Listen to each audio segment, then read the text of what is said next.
하는 거예요. 인정을 하지 않는 거지. 그러니까 국왕이 돼서도 나라 반쪽밖에 못 다스리는 거예요. 이래가지고는 임금 노릇하기가 어렵죠. 거기다가 그 경종 독살설을 끊임없이 유포시켜가지고 영조로 하여금 이 강상의 죄인을 만들어 놓으려고 그런단 말이에요. 형을 독살하고 그 등극한 임금이다 하면은 그 누명을 쓰고 임금 노릇을 할 수가 없죠. 그래서 이제 그 사실이 아니라는 사실을 뭐 아무리 발명을 해야 그게 발명이 될 일들이 아니죠. 그래서 이런 형편이고, 노론들은 자기들이 영조를 옥립해서 왕위에 올렸다 하는 이 자세를 하고 다닌단 말이에요. 그래서 임금을 능멸하려고 든단 말이에요. 이러니까 이래저래 왕노릇 하기가 참 복잡하게 됐단 말이에요. 그런데 영조는 상당히, 여러분 아시다시피 상당히 현명하고 정치 역량이 뛰어난 분이에요. 정치술이 뛰어난 분이죠. 그러니까 거기서 깨달은 거죠. 이것들 이렇게 둬서는 안 되겠다. 이래서 1723년 28년에 무신난이 일어나니까 27년 정미년에 정미환국이라는 일대 그 전국의 변화를 감행을 한단 말이에요. 전국 변화를 감행을 하는데 극적으로 감행을 해요. 아버지 숙종이 하던 그런 정치 역량을 그대로 발휘를 한단 말이에요. 그래가지고 7월 1일에 그 정미환국이라고 그래서 노론의 그 요직에 있던 노론 그 중진들 101명을 하루 만에 그냥 파직을 시켜서 그냥 다 보내요. 그리고는 그 준소, 그 소론 중에 급진파들, 사실 영조를 죽이려고 했던 사람들, 그 사람들, 귀양 보내에 있는 사람들 62명을 그날로 풀어가지고 전부 요직에 등용을 한단 말이에요. 그 완전히 도박이죠. 적과의 동침이란 말이에요. 그 자기를 죽이려고 칼날 벼르고 있던 사람들을 전부 측근 요로에 다 배치하고 삼정승 6판서에 그 사람들 다 배치한단 말이에요. 그러니까 이거는 두 가지 효과를 도출해내요. 노론들은 뻐기고 제세상 만났다고 잘난 척하고 돌아다니다가 완전 서리를 이렇게 맞으니까 정신을 못 차리는 거죠. 이게 도대체 어떻게 된 일인가. 그리고 분명히 저자들은 임금을 죽이려고 한 자들이 분명한데 어떻게 저럴 수가 있는가. 그 소론 측에서는 전국 변화 덕택으로 출사하기는 하지만 이게 사실인지 아닌지 궁금하단 말이지. 이게 무슨 묘수를 부리는 게 아닌가.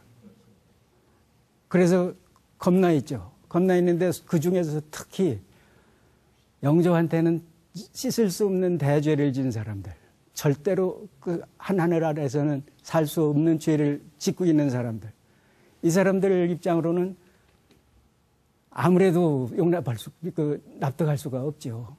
그리고 자기들이 이런 그 전국 변화가 있다 하더라도 살아남지 못하리라.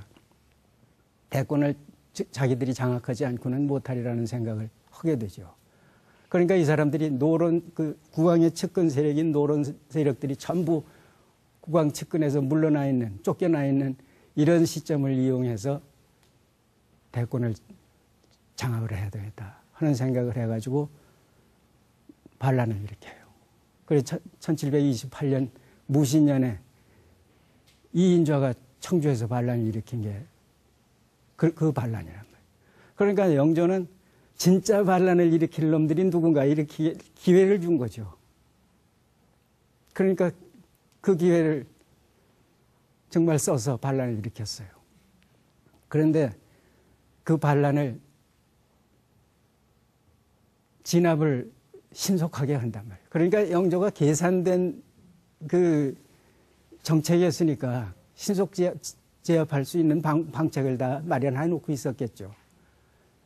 이런 과정을 거치고 나서 이제 무신난을 겪고 나서는 영조가 한시름 놨을 텐데 아무리 신속하게 진압했다 하더라도 그 나라의 반쪽을 차지하고 있는 남서론 계열들이 반란을 일으켰다가 진압당했으니까 사회가 얼마나 어수선했겠어요.